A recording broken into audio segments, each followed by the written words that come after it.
Hey guys, welcome back to another week of Collingwood Connection. You're joined by Will and Foss as the Magpies had a nice little win back on Friday night. The Magpies 13-9-87 defeating the Giants 7-12-54. Before I get into the match details, I welcome the Fossil down in Patterson Lakes. Must be a very happy man this week. Yeah, very happy. Well, yeah, it makes a good weekend when the boys get up, and I'm sure all the Pie supporters are out and about and had a lovely weekend. But yeah, it was a good win, and we've got a few things to talk about this week, and a couple of young players, and yeah, no, it was very good, very pleasing that they got up, and the 4 points is very handy. Yeah, no, it was an important 4 points, I reckon. We've got a big trip up to Brisbane coming up, and the Magpies do fairly well when they do go up there. But it was an important 4 points, and they got the job done. So that's the main thing. Nick Dacos led the way in our disposals with 36. What a big surprise there, Fossil. Josh Dacos with 33, and Sidey, the old man, turned back the clock with 31 himself. For the goals, my boy Timmy Membry with 4. It's nice to see McStay back in form with 2 himself, and that man Nick Dacos should be another 3 votes, but you never know with these umpires. But he kicked a couple of goals himself. So first thoughts with that game, Fossil. Yeah, thanks, Will. Yeah, the first quarter, yeah, we kicked 5-1-31 to 2-5-17, and they started Steen in the ruck. And I tell you what, William, I didn't realise he could jump so high. He's got a beautiful leap. He palms the ball well, and I just noticed a difference when he was in the middle, like they had McQueary and the Dacos boys, the quicker boys running through the centre, and that enabled us to get it down to the forward line. And I think Memory kicked 3 goals, and the running patterns were really good. They seemed to have a bit more space and a bit more time, but I think they'd be very pleased with the way he played. And the other thing it does too, Will, it allows Cameron to sort of go forward or down back, and then maybe take the bigger body ruckman because he seems to be more, using his body a lot more. Whereas Steen, he's got a good run up and a good leap, and he palms the ball well. So I think, the supporters, his family, and everybody would be happy with his first game because I think he's been on the list for 4 years. I think it is 4 years, and he deserved his spot, and the young fella did very well. So hopefully we have a good bright future with him. And like I said, it takes the pressure off Cameron, and he can help out down back a bit, down forward, depending how we're going. But yeah, memory was good. He had 3 first quarter goals, and Silchi kicked one, and then McStay's first goal. That was good pressure from young Steele. So when they haven't got the ball, they're putting pressure on the GWS players, and they're just little things, Will, but they help out, and that got us up to a good start. I thought both back lines earlier were playing fairly well. The ball was picking a lot between the two 50-metre arcs, but I think that Collingwood's last kick inside 50 was a lot better than the week before. And I think that was probably the difference between the sides at quarter time. They had a dribble and goal, and I think Riccardi kicked one. But other than that, I think with their injuries and Toby Green playing up the ground a lot more, it took a bit of pressure off our back line. But I'll tell you what, that Frampton, mate, I'll tell you what, he deserves a mention, William. He absolutely killed Hogan. I think he had one touch till half time. The other week he made a couple of blues and everybody wanted him out the side. But I'll tell you what, Billy Boy, he did a magnificent job, as did the whole back line. They all played well, and it was a really good team effort. For GWS, Ace had 11. Oliver had 10, William, but half the time he handballs over his head and he don't know where they're going. So I don't know how his own players know where they're going. The old over-shoulder boulder holder. And Whitfield had 8. But they had 19 to 14 inside 50s. But I think Collingwood just a bit more efficient with the ball, and we used the ball well. Steen had 7 hit out for the quarter, Membry 3 goals, and Nick Dacos had 10 disposals. So at quarter time it was 5-1-31 to 2-5-17. Yeah, no, it was a very hot start by the Pies, and like you said, that defense really stood up. 19 inside 50s, and they've done that for the first 3 weeks, which I think is going to be the pattern throughout the year. We were very stingy last year, and I think the boys are following that same sort of track this year. So the second quarter, well, I tell you, I get the short end of the stick, I reckon, with these Fossil. Not a, Yeah, you haven't not had a a, good run, Will. You haven't had a nah, good run. not a great one for footy fans, and definitely not one I'll be rewatching anytime soon. But it was owned by GWS in the end. Collingwood 1-2-8 to GWS's 2-1-13 for the quarter. Very low scoring and not great skills on display. There was about a 10-minute patch where both sides looked like they were just kicking to each other, and the ball was just pinging through in the center of the ground there, in between the arcs. So, yeah, not good for the eye. And Ned Long though got us off out to a 20-point lead before GWS answered back through Grzuski, and that boy Stringer got one just before the halftime siren, which was pretty disappointing, even though they had probably majority of the ownership for the quarter. But to let them back in the game a bit, they missed a lot of opportunities going forward. The Giants, they missed some easy targets and some hand passes that could have just opened them up to some nice leads inside 50. But yeah, like I said, disappointing to let that goal happen in red time. And the Collingwood had a 9-point lead. We probably didn't deserve to be that far in front at that point, but we'll take it. And yeah, well, hopefully, that led into the third quarter where they had to fix up a few things.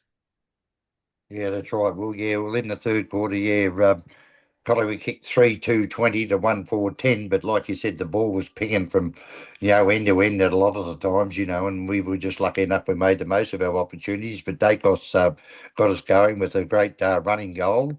Steen took a big, huge mark and kicked his first goal, Will, and I think the full back was about 2 inches behind him, so he had to make sure he kicked it, or else he would have been in trouble. And then Dacos got another goal too, and that was from good forward pressure. Like when you haven't got the ball, we were working a lot harder, and that created a lot of turnovers. But the ball movement, out of the centre and getting back and helping out was really good. And like you said, William, the whole back line, they just did their job. They just gelled really well together. The other guys get back and help out. But, I was very happy with their ball movement and side bottom, Steen, Cripps, and these blokes, you could name them all. Well, Long had 10 tackles. So, it was just a really good team effort, and they just kept pressure on the GWS. They had a few inside 50s, but they seemed to be marking the ball very well and punching the ball and backing each other up. I think that's a guy side of a good side ball where they get back and help each other out. Whitfield, Callaghan, Oliver, and Thomas and Ace were probably their leading ball getters, but the pressure on them, they turned the ball over a lot. So yeah, so like I said, Collingwood kicked 3-2-20 to 1-4-10, and at three-quarter time it was 9-5-59 to I think it was what were they? William about 40, I think they were, weren't they? Oh, Fossil can't read his own We writing. had Yeah, that's all yeah, right, Foss. 5, 10, 40. I'll get you into the fourth quarter. Yeah, we had a 19-point lead. That nervous sort of margin, whereas that they kick a couple of quick goals, we'd be in trouble. But this quarter was much better for me to to write down some things about. So yeah, no, a nice early settler by McStay got us out to a 25-point lead before Elliott got his goal and essentially shut the door on a GWS comeback. Membry kicked his fourth goal, my boy Fossil. Before Stringer. They got another goal in between to Thomas, but the game sort of fizzled out from there. And Stringer finished nicely when it was all done and dusted to get it back to that 33-point margin. But it was a very professional performance by the boys. And I think efficiency, like we touched on before, is going to be the aim of the game for the Pies this year. We lost the inside 50s, 58 to 50, and scored from 46% of our inside 50s compared to GWS's 41. So very similar to the St Kilda game, whereas efficiency and professionalism really stood out. And like they say, if we lose, we're too roll too slow, and if we win, it's that old age experience that helps us out. So Collingwood by 33 points, and I don't think any supporter could be upset with that performance. It was very good. Minus a couple of little injuries, which we'll get to. But first, let's start with the positives out of the game, Fossil. Oh, the big ruckman, the young ruckman has got to be one. Well, he for his first game, the poor boy, he was probably nervous, but I just like the way he worked with the players, especially with him and Cameron, and the way he taps the ball. So I think that's a real good shining light, and just their ball use will, I think, was really, really good. We haven't got a lot of speed, but we can move the ball quickly, and like I said, you could go across the field, and everybody did their job. So I think the coach would be very happy with that. It was just a really good team effort, and I think yeah, hopefully if Steenie can stay fit, and he'll have a good future with the boys, with the club. So yeah, that was a big plus for me. Yeah, no, it was a very, very good performance, and it's great to see these young players come in and really do their job well. Obviously, it was a shining light on the night itself. Unfortunately, I've got the negatives this week, and there were a couple, like I touched on before, with the unfortunate soft tissue injuries for, well, another concern for Darcy Moore, and we've been used to that, unfortunately, since the off season. So. I think he had a scan yesterday morning, so we'll wait to see how bad that is. And even McRae touched on that he's not quite sure. It's a bit of an odd injury. He came back on the ground, so tried to push it out, but yeah, he's had these leg issues forever, as far back as we can remember with him. So yeah, unfortunately for Darcy and Pendlebury with Achilles awareness, they did say that they didn't think he would go up to Brisbane on a 5, 6 day break this year. Don't be surprised if Pendles doesn't make those sort of trips because they're trying to, you know, keep him fresh and he's a very important piece in our team, obviously. And I think he only played, well, we're lucky to be 30 to 40% fossil the other night. So yeah, they're obviously going to manage him throughout the year. And once again, it's going to beg the question. We'll touch on this in our preview episode on Wednesday, but do they go in short? Do they bring in that young tool? Probably Cochrane had a decent game in the VFL, so I think they're going to have to bite the bullet eventually and yeah, go with a taller target. In saying that, Brisbane have lost some tools as well, so it'll be very interesting come Wednesday night when the teams come out.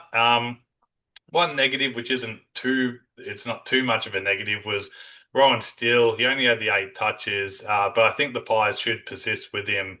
We need to get more games into these types of players. They're our next rung in the midfield.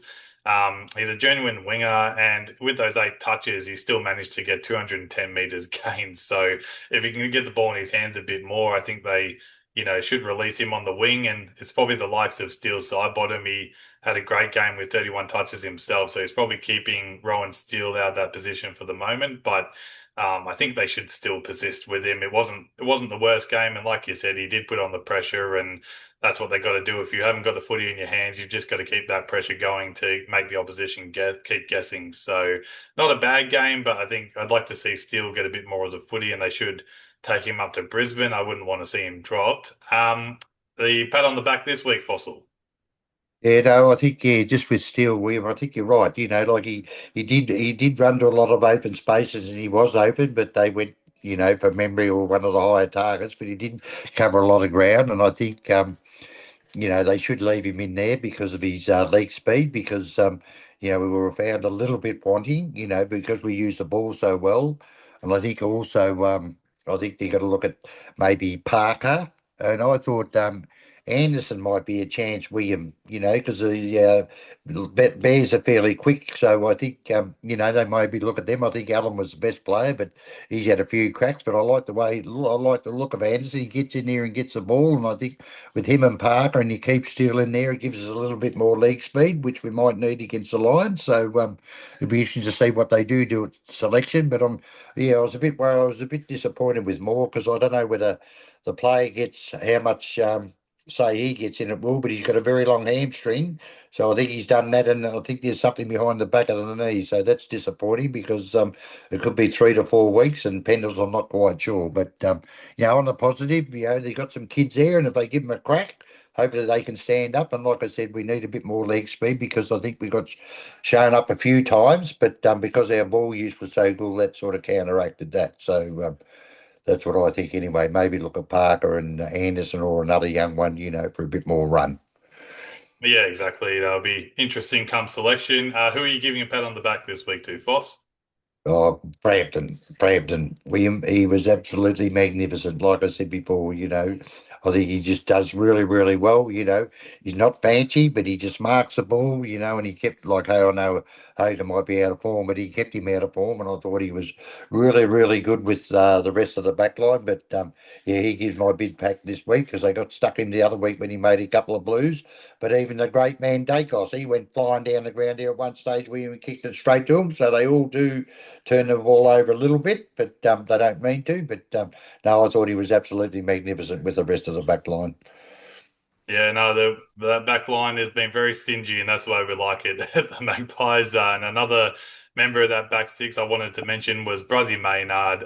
He's hard as nails, and And he's not out there to be flashy, as we know. He sets the standards for that stingy defense and helped himself to 18 touches, 94% efficiency, so he probably only missed one disposal or so, and 6 marks, five one percenters, and four swirls to go along with it. So awesome game by Brozzy. I haven't got him in my votes, but he is very close to getting a vote from me this week. And that brings us to the Colin Connection CC Player of the Year votes.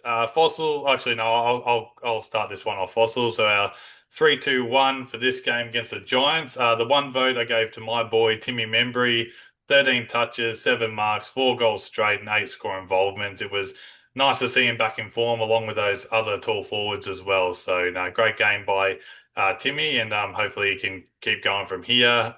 Two votes to, well, it's a great family, this one. Josh Dacos with 33 disposals at 91% efficiency and 8 marks himself. And the three votes, you can't, the little master himself, you can't leave him out. I know have been trying not to mention Nick, but he was another game breaker here. 36 disposals, 2 goals in that third quarter where the Giants got back within a kick, and you thought, oh no, we could really switch off here and they could try and overrun us. But he just turns the tide of games, and that's why, he's a game breaker and one of the best in the competition at it, along with 12 inside 50s and 7 score involvements. He's absolutely elite, and we're very lucky to have Nick. And minus all this Tassie talk at the moment, we won't worry about that for a few more years, Pies fans. So, yeah, that's my 3-2-1. What about yourself, Foss? Yeah, no, memory was a bit stiff for him because the kick 4 goals was a really good effort. So I've got a special mention to him, side bottom Steen and Cripps, but I gave one vote to Frampton. I thought, like they don't get a lot of votes, the old backline players, but I thought he was magnificent, so I gave him one. Same with you, William, two to Josh Dacos, and well, how can you not go past Nick with 3 votes? So 3 to Nick, 2 to Josh, and one to Billy Frampton.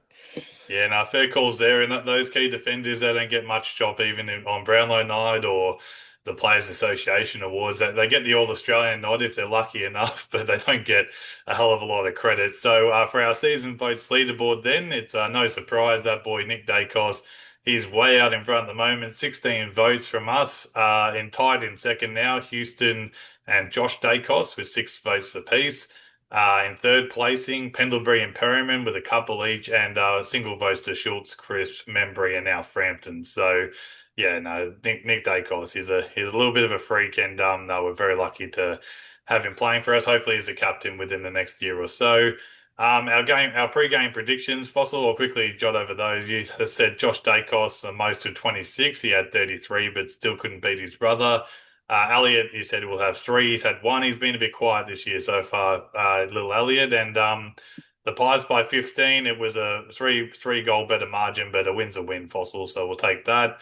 I said Crispus had 30. He had 26, which was still a fairly good game by himself. Membry to kick three, he kicked four, so I was happy with that one. And Pies by 23. So no, we'll take the 4 points and move on. Just a couple of questions to finish off here, Fossil. Collingwood's leg speed. I know at times that we really do rely on our kicking and our possession game. It showed against St Kilda they're chipping the ball around, but it's good to see them break lines at times. Do you think there's a bit of a leg speed issue with the Pies at the moment? Well, I think so. Well, yeah, like we were very lucky. Like a couple of times there, it got out. I know that's probably one of the quicker grounds, but the guys were trying to catch him and they couldn't. But I think we were just lucky that they turned the ball over. And against the better sides, they're going to use the ball a lot better. So yeah, because we move the ball well with the ball ourselves, but I think just natural leg speed, we just got to be a bit careful. That's why I'd like to probably see Parker and Anderson, these younger guys, maybe give them a chance. With Pendlebury and Moore out, they might be able to bring a couple of quicks in just to help out because we look really good in the middle when McQuarrie and the Dacos boys were there and young Steen was rucking. We seem to get it in there very quickly. And I think it makes it easier to forwards and like memory let up and then you had McStay sort of dropping back so they weren't running into one another. Elliot, I know he's out of form a little bit. He kicked one goal, but there's a couple of marks there he could have taken William he normally takes and he could have easily have kicked three, but just think they just got to look at that, depending who they're playing. But I just thought, Parker and maybe Anderson might be a chance to come back in next week. Yeah, we'll wait and see, and I think they do need a bit more leg speed on. It's also the way we move the footy, and without Pendlebury there, so someone's going to have to step up and yeah, make those decisions. He just, I think it was a looping pass in the middle of the ground. He just does those things that other players don't see, or they can't make it happen. So no, awesome work by him. But yeah, we're gonna have to yeah, get someone else to take the leadership role there that he provides. So and just one quick one to finish off. It's early days in 2026, but do you think Collingwood made the right decision in not signing Mason Cox for this year? Yeah, it's sort of a tough one. Well, yeah, it just depends on how the forward line goes. Like you said before, I think we're just lucky that the back line are keeping them to low scores, so we don't have to kick a lot of goals to win the game. But yeah, maybe it's a sort of it's a tough one. Like he could have sat up in the square and he brought the ball to ground, but I think now with Steen and Cameron, and then I think they got young Smith and the other young fella in the ruck in the stock. So, maybe they've made the right decision, William. Well, time will tell. But hopefully, if the young fellas can step up like he did the first game, I think we'll be able to cover that. Yeah, exactly. Very happy with Steen's performance. I think that having him as a backup was probably the biggest concern. Touch wood that nothing happens to our current two big fellas in there. And yeah, Smith's coming along, but he's still in development. So it's yeah, it's good to see him get his opportunities. I thought Steen might play about 10 plus games this year. So hopefully he keeps his spot and keeps performing the way he is. He's only going to get better the more he plays. So, but awesome start, and I don't think he could have done much better to catch the attention of a lot of people like he did on Friday night. So that's it, guys. A nice 33-point win to the Magpies this week. Don't forget to like and subscribe. Tell your friends and family because we'd like to build our little Collingwood Connection family here. We've also got some exciting news. We're looking to do some prize giveaways in the coming weeks to the Magpie Army, of course. So that might down the track include some tickets to games and stuff like that. But the best supporters in the land deserve that. And so stay tuned and we'll get your predictions in for games each week, and we'll give out some little prizes to the fans there, Fossils. So go Pies, and we'll see you guys again on Wednesday night. Yeah, good on you. We'll go, Pies. Go Pies. See you guys. Bye.